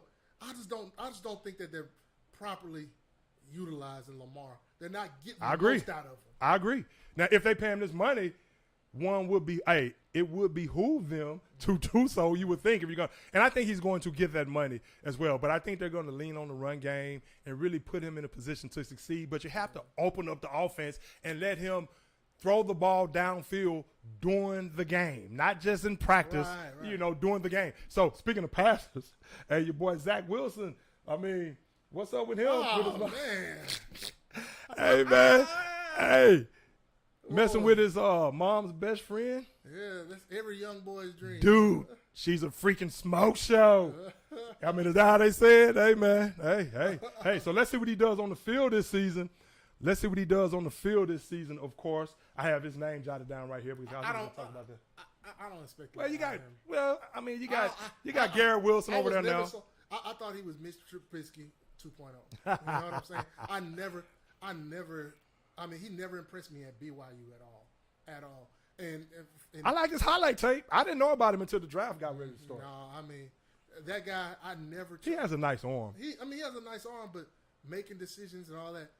I'm watching him, and I'm watching Trevor Lawrence. Yeah, I okay. think Trevor Lawrence I think he has a chance to be a bust year or a boom year because he got the right coach. Yeah, he got Peterson. As a Texas fan, I got worried when the Jags hired Peterson. Yeah, he's a good coach. He is. He knows football. He knows offense, and he knows how to develop quarterbacks. And if he can develop him. If anybody can develop Lawrence, it's going to be Peterson. Well, he won a Super Bowl after Carson Wentz had gotten hurt. He was playing at an MVP level after Carson Wentz had gotten hurt. He actually won with Nick Foles. So, of course, Trevor Lawrence, and I agree. I think Trevor Lawrence can still be special, but they have to get him some weapons. Of course, that's with any team. If you look at Troy Aikman's first year, and he ended up becoming a Hall of Fame quarterback. But, of course, the coaching absolutely plays a lot into it. That Urban Meyer thing was a disaster for him. So I think this year he's going to come in more mentally focused, more mentally ready, more mentally stable. You're getting Travis Etienne back, and that's going to help that offense with him coming out of the backfield, with him running the football, gives them more explosion. So that's going to open up things. But you have to get him some receivers. Justin Fields. Now, you're talking about a situation for him. The guy I'm concerned about, and I don't want to spend too much time on it because I want to get your take on the Texans, Cowboys, and a few other teams. And then I want to talk a little college football before we get out of here. Stay tuned. You listen to the Sports Court. I'm GB, this BT. And, hey, talk to me. Let's No. What was I just saying right there? You said you wanted to talk before we go. No. But yeah. But what was I saying before that though about Etienne? About Etienne? Yeah. And Yeah. My bad. Fields. My bad. Hey, trying to keep it going. Got a lot to talk about in 2 hours. So it happens. But hey, so Trevor Lawrence, you get him some weapons with that coaching staff. I don't think Jacksonville is going to be a juggernaut this year, but the physical tools are there. The guy has won at every level he's been at, and I don't think he's going to be a bust again. So we shall see. I was talking about Justin Fields. That's who I'm more worried about is Justin Fields because they still never really got him any offensive line help, and the receiving core pretty much I don't see any big time talent. So he's going to probably be running for his life again this year. Yeah, I mean it's kind of sad, bro. I like Fields too. Me too, man. I really like. I think the talent is there. Of course, you like him. Yeah, but Buckeye Nation, stand up. Yeah, I like Fields, and I wish, but the Bears. They have a horrible front office, and they make horrible decisions. Yeah. I mean, think about this. They traded up one spot to get Mitch Trubisky. I was like, that was terrible for the 49ers. Who didn't even want him? You know what I'm saying? I'm like, Yeah. I mean, man, like the Bears, I've watched them make bad decision after bad decision over the last half a decade, and Fields, I thought they were going to turn it around. I did too. And then, but man, I think we're going to have to wait on that ascension. Yeah. Let's go 45 north To Dallas. Oh man, Cowboys. Here's my take on the Cowboys. And I hadn't talked a lot about the Cowboys this upcoming season. Let's get it. Because, hey man, to be honest with you, I have no idea what they're going to look like. Yeah, Lost Randy Gregory. They didn't do much. Yeah. Didn't do much in the offseason at all. You got a depleted offensive line. Now, of course, I'm hoping Zeke Elliott can return to some kind of – now, he did rush for over 1,000 yards last season. But you have Pollard right there. That change of pace. So, Zeke is not going to be the Zeke his rookie year in second. We keep He's hearing not going to be – Zeke's in the best shape of his life. 3 years in a row, right? Yeah. But you know what, too? In Zeke's defense, I will say this. Now, of course, the offensive line worries me. Of course, Mike McCarthy, as far as the Cowboys, he's going to have to make better sound decisions, going to have to utilize clock management a lot better. But it was a number of games last season when everybody's talking about, man, Zeke this, Zeke that. Count the games where he had 12 carries, 13 carries. I mean, you're going to have to, if you want to get the best you can get out of Zeke Elliott, and he still rushed for over 1,000 yards, which is not hard to do these days if you have enough carries. But it was 2, 3, 4 games where 12 carries, 13 carries. I mean, you're going to have to give him the football 18, 19, 20 times. But Zeke has to eat, man. Let me tell you why. That offensive line worries me. No, okay. It's because y'all consistently get down 21 points in the first half. And then you got to put Dak out there, and Dak puts on the Dak show in the fourth quarter. All those empty numbers. I know. That's your offense has to work in the first half for y'all to be good. And that's how you run the football, and you keep the other team off the field so they cannot put up all those points. And that's what I'm saying about the offensive line now. You never know with Tyron Smith what he's going to do. He's going to be a first ballot Hall of Famer, but he always has a back injury or ankle injury or something. You have Terrence Steele over there now, and you lost Lyle Collins. So, but one thing about the Cowboys, if they can get some continuity on the offensive line, because the running game is only going to go as far as the offensive line takes them. I think Dak Prescott, now that Amari Cooper is gone, CeeDee Lamb, he's going to have to turn into that guy. But CD drops too many passes. I didn't like He's a big play receiver, but he has to be more consistent. I didn't like that offensive lineman y'all drafted from Tulsa. That guy that led the league, that led the nation in penalties. Oh, yeah? Oh, yeah. I think he's penciled in the start, huh? Yes. He's gonna have a lot of growing pains. I don't know about my Cowboys. I'll be honest. If he's looking down the barrel at Chase Young, yeah, all he's gonna be doing is grabbing and holding on for his life. Yeah. You know what I'm saying? I mean, you're gonna see these guys. I mean, he's gonna get a lot of penalties. Mm-hmm. He's gonna get a lot of penalties. Just like Connor Williams did. Yeah. Connor Williams was Oh, the same my way. God, man. Yeah. It took him a long time to grow up. Yeah, it did. It really did. It so did. The Cowboys, to be honest with you, man, I hate to say this. I'm not a Cowboy hater. You know, if you grew up in just Houston, being objective. if you grew, You good. if you grew up in Houston, Texas, you're three types of people. You're a Cowboy lover, Cowboy hater, or you're a dude on the fence. I'm a dude. Always been I'm a dude Cowboy on, lover. I'm a dude Tony on the fence. Dorsett, my favorite player of all time. Yeah, and I've always been on the fence. He knows that. I've never had no hate for the Cowboys. But this year, I'm saying the worst thing that can happen to Cowboys is to win 9 or 10 games. That's the worst thing. Hey, because I brace myself every time we make it to the playoffs. Like, here we go. If you make the playoffs, if y'all limp in the playoffs or win 9, 10 games, barely win a division, y'all gonna bring that band back and all that. Well, Philly is gonna be somebody to deal with. If y'all win 5, 6, 7 games, Oh, we're gonna win more than that. no. You're gonna fire McCarthy, and course.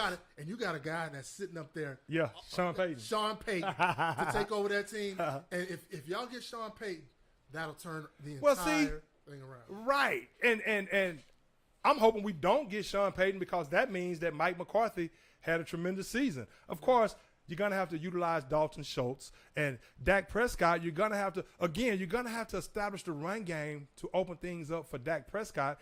And I agree with you. You're going to have to find a way to play with the lead more so than trying to come from behind all the time. And then when you get to the playoffs, hey, Dak is going to have to ascend in the sense he's going to have to, once he gets to the playoffs, and not only make it to the playoffs, it's all about how they make it to the playoffs. What's their style? What are they going to hang their hats on? And once they get to the playoffs, Dak is going to have to make better, sound decisions at the most opportune times. You can't get down 28 to this or 28. But again, that game against San Francisco last season, I said during the kickoff when they deferred, I said, why are you deferring? You're about to go down 7-0, and that's about to be ball game. I get tired of these coaches who come out there, oh, we're going to take it in the second half.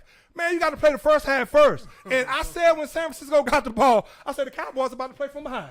They're about to be down 7-0. And that's exactly what happened. And they played from behind the whole damn game because Mike McCarthy wanted to try to get cute. Man, you're playing at home. Take the football. Get the crowd in the game. Don't get the crowd. Take it. Run it down their throat. Establish yourself that you're going to be physical right from the jump. Go down. Get a score. Play with the lead.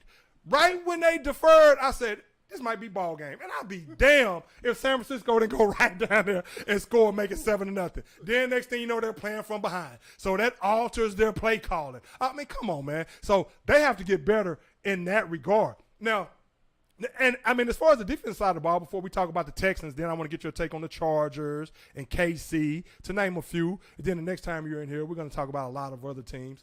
But the defense side of the ball, Micah Parsons, probably going to be, well, not probably, he is going to be one of the best defensive players in the league. The guy is special. Yeah. I mean, again, when I saw him at Penn State that year, and remember, brother, I was the first one to say, hey, if Micah Parsons is there, draft him. He sat out his junior season, or was it his senior season? But COVID. Because of COVID. But the year that he played before that, and I'll be honest when I say this, I know special when I see it. I saw 2 plays. I said, that guy's special. Right. Hey, man, just the way he was around, the same thing I did with Saquon Barkley when he played against Ohio State as a true freshman. I said, that guy's special. And speaking of him, I think he's going to have a bounce-back year. I think they're going to utilize him more like a receiver, running back out of the backfield. But I don't know about the Giants. But the defense, of course, our boy Diggs is not going to get 11 interceptions again. I mean, but they lost Randy Gregory. They're going to have to get pressure. You have to let Micah Parsons, of course you want to utilize him and let him orchestrate that defense and be the captain of that defense and call plays and run around and just cause havoc. But you're going to have to let him get after the quarterback more times than not, and that will enhance your chances of getting another team off the field, man, because he is a monster when you release him. Can I talk about Diggs for a second? Go ahead. I love Diggs. Mm-hmm. I think he has the best makeup speed in the league. Mm-hmm. I mean, of any cornerback in the league. Mm-hmm. But he doesn't trust it. That's the biggest problem. He gets burned a lot, too. He gets burnt because he bites on double. He bite, moves. yeah. He bites on double. Yeah. Instead of just let the dude make your move, then catch him up. Dion was notorious for that. Lock him in a room with But- Dion for 2 weeks. But Dion was a 4-2. Yeah, you're right. You're 4-1-9. right. You're right. But Diggs, he bites on that first move He does. too hard. He does. And then when they make that second move, he's Bye-bye. gone. Yeah. So if you let a receiver just kick back, I know it's easier said than done. Right, I got you, though. I got you. Because it's like a baseball player swinging when he knows the changeup is coming. Mm-hmm. It's coming fat over the plate, and then you still swing at it 2 minutes too early. Right. But if he can learn to let them make their moves and then trust his makeup speed, Trust to his get instincts, back, yeah. and get back into play, he'll be awesome. Yeah. I mean, he'll be a generational cornerback. One thing Darrelle Revis type. he's very instinctive, and he has a nose for the football. And him playing wide receiver in his younger days, that helped him because he's a ball hawk, because he can anticipate what the wide receiver is going to do more times than not. And that's where that comes into play, what you're talking about, because him being a former receiver, he's probably seen all these moves and all these routes, and a lot of times he's just biting on something that he thinks is going to happen because he's run that route before, or he's seen it that many times playing wide receiver himself. But his ball hawking skills are undeniable. Right. And once a ball gets in his vicinity, he's plucking it. Right. He's lassoing that football. To be honest, he needs his interceptions to go down and his pass breakups to go up. Okay. Yeah, I know that sounds silly, Nah. but no. He needs But to you're saying be more efficient. You're right. He needs to get more pass breakups on his guy and get interceptions on when he comes off of his guy. I got you. Yeah, you know I what got I'm saying? So, like, if he has a season with 3 or 4 interceptions, you look at, it's a down season. No. Yeah. He kept. No, his that's not a man- down season. Yeah. He got It's more, all about- more pass breakups. Kept his man from burning them and all that. And I really like him, man. I do too. I mean, he's my favorite. Some Cowboy. other players other than those two are going to have to step up. Yeah. DeMarcus Lawrence is going to have to step up. Yeah. So And then, different. but to be honest, man, I don't think Need y'all some gonna- defensive y'all- tackle y'all- help. y'all We need not to. Y'all gonna do nothing until Jerry gone. You know what I'm saying? Well, I hate to say it that way. well, as far as the defense is concerned, too, the defensive tackles, I mean, we need a beefy defensive lineman, just like a 350-pound guy. Yeah. Just plug the middle. We've never had that with Vince Dallas, Wilfork, man, Ted because Washington type, yeah, man, just plug that middle and actually, stop the opposing team's run game. I don't think the Cowboys were as physical as they needed to be. I mean, they were getting gashed way too much. Instead of being a finesse team, they need to be more of a physical team. What are you gonna do with DeMarcus Lawrence? Well, you're going to have him get after the quarterback. Now that Randy Gregory is gone, you're paying him a lot of money. You haven't been. I mean, he had that one breakout year, and then it was like y'all not using him right. Well, he's been injured a lot, too, off and on. But you have to turn him loose to the quarterback. I thought he had a pretty good season last year. I hate they let Randy Gregory go because I think Randy Gregory was probably on par to get maybe 15 sacks this season if healthy. Now he may be on par to do it in Denver with Russell Wilson and All right, company. how do you feel about what Von Miller said? Did you hear what Von Miller said? What did he say? He said that he would take less money to come play with the Cowboys. The Cowboys. I did him say that. What they offer Gregory is the same thing they offer Von Miller. I mean, Von He grew up a Miller, I know. Texas boy. He wanted to come I know he grew up a home. Cowboys fan. You gotta. And he was an integral part of the Rams winning that Super Bowl last year. man. I mean, it took him a while to get And acclimated. you need pass rushing. I know. That would have been. That Randy Gregory loss is huge, man. I mean, a lot of people don't really realize that, and a lot of people do. That's students of the game, but that's a huge loss right there. I mean, you get whoever Von- they put in this place, hey, next man up. Next man up. They're going to have to Von turn it Miller loose. Not only probably would lead, he might not have led y'all in sacks, but he was going to be the leader on that defense. Yeah. You know what I'm saying? Just from his experience alone. Right. So what's up with the Texans, man? Before You want to come 45 South? Okay, yeah, let's do it. man. What's up with the Texans? Speaking of cornerbacks, I like Stingley Jr. Yeah. Okay. Let me. He's going to start right off the bat. Let me talk about. I know you and Eddie have talked about the draft, but I want to give my little thing. Go ahead. The Texans. Let me tell you something. We still got about 15 minutes. Okay. Nick Caserio. The jury's out on him, but I'm leaning towards a thumbs up. Okay. All right. The Texans probably had about 8 holes on the team. 8. That's probably as bad as you can get. Like when during in the NFL draft on ESPN, Mel Kiper does his recommendation on what you need, cornerback, quarterback. He put everything. Yeah. He put Texas need everything. Yeah. And then they had about 8 or 9 holes, and Nick Caserio pretty much addressed. He plugged all of them. One of them. Yeah, he plugged all of them. We don't know how they're gonna be, right? But he did it. He did okay. But he was conscious enough to know what he needed, and he went out and did it. I mean, he took chances. Went out and got it. He Right. took chances Right. on Stingley. Probably the best athlete in the draft. He could be the next Diggs. You know what I'm saying? Or the next Dion. Yeah. And then you had to now you took a chance. Now let's reel it in and get a rock solid pick. You get Green from offensive guard from Texas A&M. Yeah. Okay. All right. That's cool. We're doing this. So I grew up with his mom, and I've never met him. My first cousin in Jasper, that's where his mom is from. Okay. I mean, even though he's from here, but yeah, man, his mom Jody, man, that's her nickname. I've been knowing him. I've been knowing her ever since we were kids. Yeah. My first cousin, they're real close. You lose. Now she's Justin Reed to the happy. To the Chiefs. Okay, you go out and get a season. You go out and get your season. The safety from Baylor. Okay, and then you still need wide receiver help. Yeah. You go get Mechie, Alabama wide receiver coming off. Who's of coming off ACL, right? Coming off ACL, right. But projected if no injury, top 15 pick. Yeah. You get him in the third round. Yeah. I mean, man, strong. That was a smart move. Yeah, you got defense.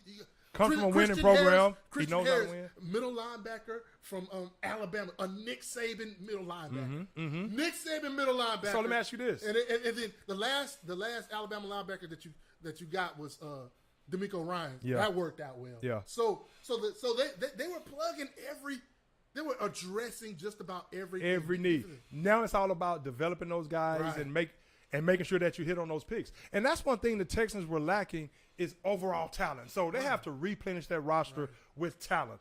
And on the defensive side, you drive Derek Stingley Jr.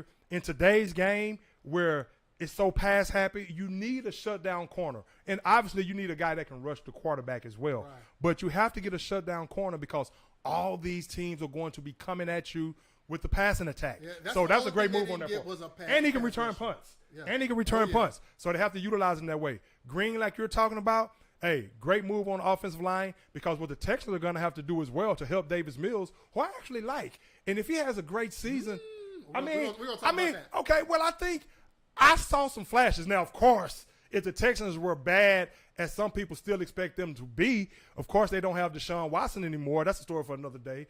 But it looks like he may get only 8 games or less. But that's a story for another day unless you want to expound on it.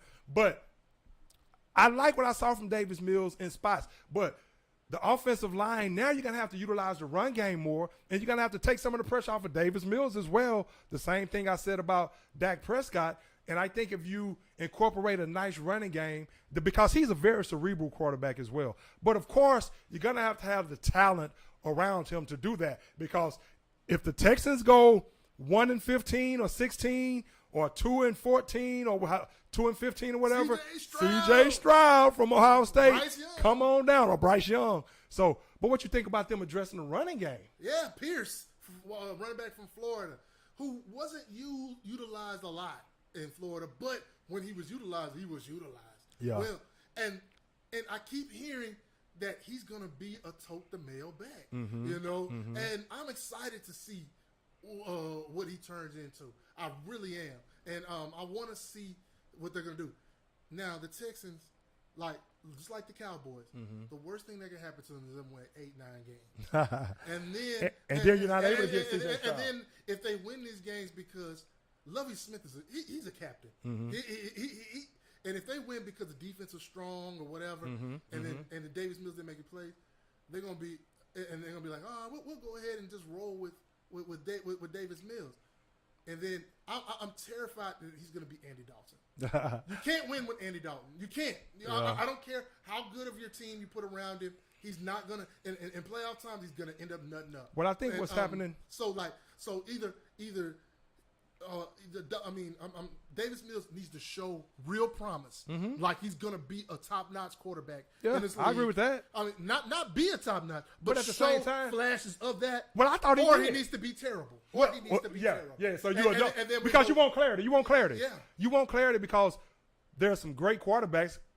coming out in this year's draft, this upcoming draft. C.J. Stroud, Bryce Young, of course, the guy that's really flying under the radar, a guy from Florida, Anthony Richardson, has a cannon for an arm. He's not going to go. Caleb Williams? Is he Caleb Williams, I like Caleb Williams at USC now. USC now. Hey, I mean, I like, and we'll talk about them in a second before we get out of here. But real quick, okay, we really don't have time to really break down too many more teams because I want to get your take on the USC UCLA move to the Big Ten, of course. But what do you think about the Chiefs now without Tyreek Hill? I think now they spread the ball around. I still think Patrick Mahomes with Travis Kelce, with Valdez Scanlon, who can take the top off of a defense. You drafted Sky Moore. Now I think instead of the loss of Tyreek Hill is huge. I mean, one of the best receivers in the game, top 2 or 3, big play waiting to happen. Every single play you have to account for him. Now I think what it does, I don't think Kansas City is going to have as much of a drop off as a lot of people think. I think they're now just going to spread the ball around more. I think with Eric Bieniemy and Andy Reid, with the way they call plays, Sky Moore, who's a speedster, Valdez Scantling, then you have your boy Juju Smith-Schuster, who's more of a possession receiver, but now he's not having shoulder and toe and knee injuries. So I think Mahomes is going to spread that ball around. Yeah. I want to see him. I think Mahomes is going to be just fine. Yeah. And I think Chiefs are going to be right back where they are. Right back in the mix. Like, even without Tyreek Hill. Yeah. Kelce is still the man. Yes, he is. Chargers. The Chargers. I don't. They boasted that defense now to go along with the offense and the receivers and the running game. Now you got Khalil Mack on the opposite side of Joey Bosa, and I don't know if Khalil Mack is still the same player that he once. Then you have J.C. Jackson at cornerback. So they boasted that defense. Now Herbert, everything is not on that offense now. You would think drafted some D linemen, 2 quarterbacks out west acquired a D lineman that got something to prove. I think it's Herbert's time. He either got to show us where he at, or is he just going to be? I think he's a superstar. Or is he just going to be Vinny Testaverde? Yeah, I think he's a superstar. Man, don't get me started on him, man. Vinny Testaverde, man. Hey, man. I still think he threw that game against Penn State, man, back in the day. Man, it's like, who is he doing? Not to get off subject, but it's like, because I want to venture into I'm a Hurricane fan, football. so don't tell me about that. Well, that's why I wanted to go to. I mean, of course, they didn't recruit me. Okay. And also, what was he doing? And also, Derek Carr. He threw that game. Derek Carr has 0 excuses right now. Now you got Devontae Adams. You got Adams. You got Wallen, who experts say he's better than Kittle and Kelce right now. As the best tight end in the league. When he's healthy. When he's healthy. I don't want to hear nothing from Derek Carr no more. But Derek Carr was good last year. He should be better. He's never won a playoff game. And then if you think but if you think about Derek Carr, he's been consistent, even though he's in that second tier, third tier. But I think he can elevate. Of course, he worked under John Gruden for a while. You see what happened with that fiasco. Yeah. And then you had your boy from Alabama, his big play receiver that was going to turn out to be a big play receiver. Ruggs. He's gone. So with all the turmoil and things that have gone on with Las Vegas and the Raiders, the one constant has been Derek Carr. Now you bring on and I'm talking about office moves and things of that sort, just things that has been going on with them. And of course, Al Davis was about just win, baby.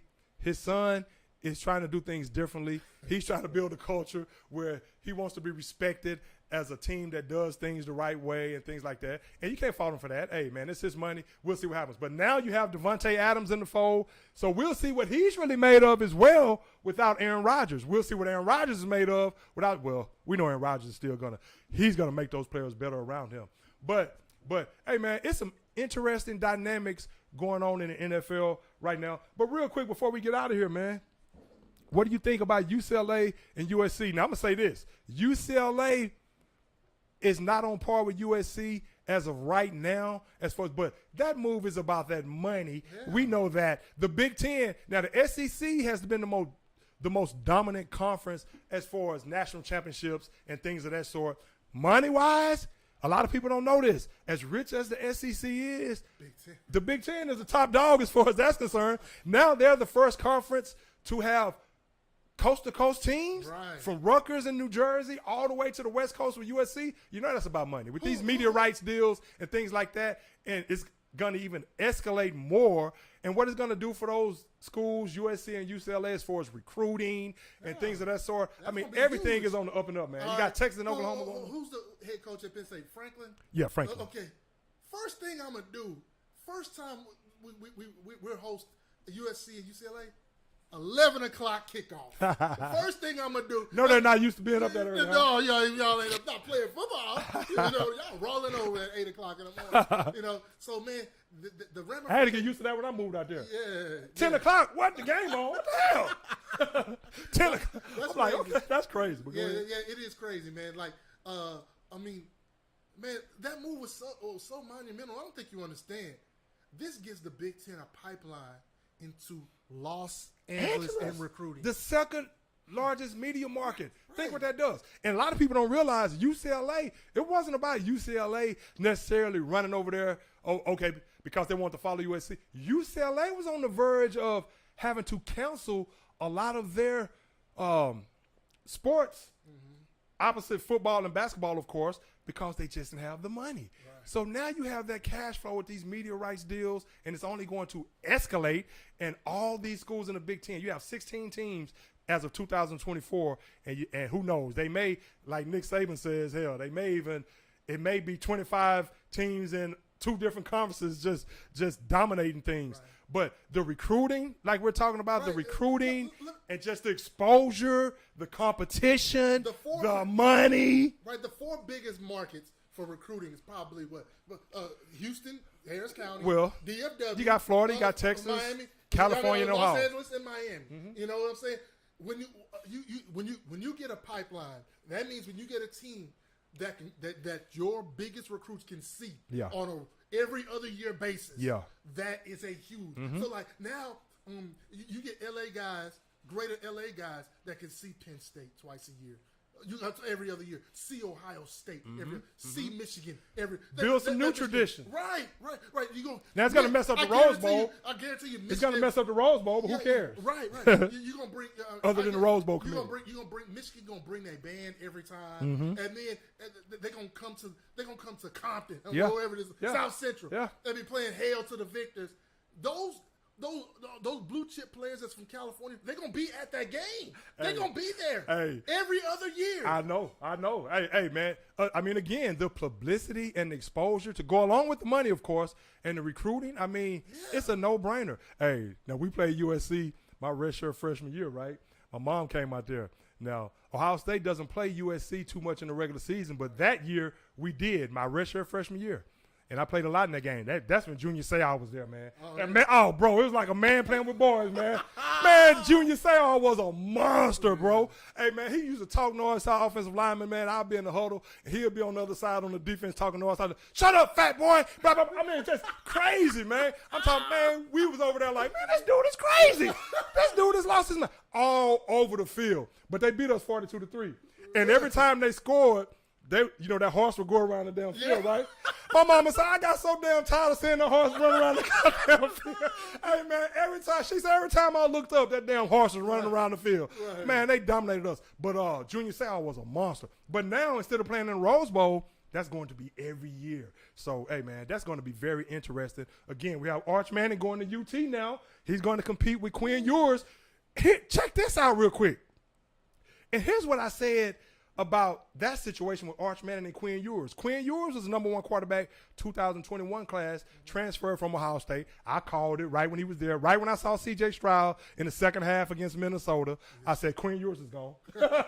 Hey, Eddie always give me props for that. He said, you called him, man. I said, he's gone, bro, because C.J. Stroud, he's going to be a Heisman Trophy winner. And then, of course, as the season went on, he actually proved, yep, he's that guy. But what Quinn, it's not a given. Now, of course, the NIL rules and the money. UT has all this money. I like what Sark is doing. Yeah, B.J. Robinson. They should be a lot better this year. But I was looking at the Heisman favorites. Quinn Ewers is like 6th or 7th. Yeah. So I think the only thing that may alter Arch Manning's decision, and I have no inside information that that's going to happen. Maybe he's all in on UT no matter what Quinn Ewers does. But if Quinn Ewers leads UT to the playoffs and has a great year, and he's entering next season, not this upcoming season, but the season after that, as a Heisman candidate, no one can tell me that Arch Manning is not going to reconsider because he'll only be a freshman next year. Now, if that's a situation where he was at Ohio State academically for that year, if that means that if he plays another year that he's been in school 3 years, I don't know how that works. Here's what Vince Young says. He thinks that Arch is going to redshirt. Okay. That could change a lot of things. You know, like if Quinn Ewers has a good year. And then, You don't redshirt a Manning, though. I don't know. Vince was the number one quarterback on the planet. Hey, Vince was a dog out Yeah, here at the and Dome. he got boy. redshirted. Vince was a dog at the Yeah, Dome, boy. Man, that's the best player I've ever Best seen. high school player probably I've ever seen. Hey, man, Ever Vince seen. Young, Yeah. anybody that's out there listening, Vince Young, when he was in high school, is a legend out here. He was a monster. Talk about man amongst boys. Yes, yes. That So, Katie game, woo. I mean, the playoff Yeah. game in the Dome. I like Arch Manning, man. I love the physical But, tools. Yeah, I like Arch, but I like, love him at I UT, think- but I Quinn think- Ewers, I want to see Quinn Ewers be successful. But to be, I like the competition, this but is what hey, someone told me that anything can change. the I'm high telling school, you. The high school he goes to is Newman. No, Isn't yeah, that yeah. A 3A school? Well, okay. Somebody argued me, well, not argue me down, but they were like, I don't see it, blah blah blah blah blah. They were because of the competition. But you know what I looked at? Yeah, Peyton and Eli. yeah, right. And I looked at his physical traits and his physical tools. We know the gene pool that he comes from, and 6'3", 6'4", may still be growing. He still has another year of high school, but I love the arm, and he has the mobility of his grandfather, Archie, which is his actual name, Archie, but they call him Arch. But I love the mobility. I love the cannon for an arm. But again, I like Quinn Ewers. So, hey, that's a great problem for UT to have. Yeah, Quinn Ewers, he's going to be. This is his sophomore year. Well, freshman, really, because he got. I mean, but okay. But This is- academically, this is his sophomore year, so I don't know how that's going to work. right? If Arch, if he redshirts, then that will be Quinn's probably his last year. Because Right. He'll be able to. He'll be Well, eligible if he after that. redshirts, you're right. Right. So we'll see. Hey, but you know what? We can go on for another hour, maybe even 2. It's so much. I mean, I have a lot of stuff right here that we didn't even, but that's how it is, man. Hey, have you back in here very soon. Appreciate you stopping by, bro. You know how we do. All My day. man BT, Brett Thompson in the house. Great job as always. He's a regular on the show. He's fam right here. That's how we roll. The Sports Court. I'm Greg. Legends live and let live. We out of here. Deuces. Yeah, man.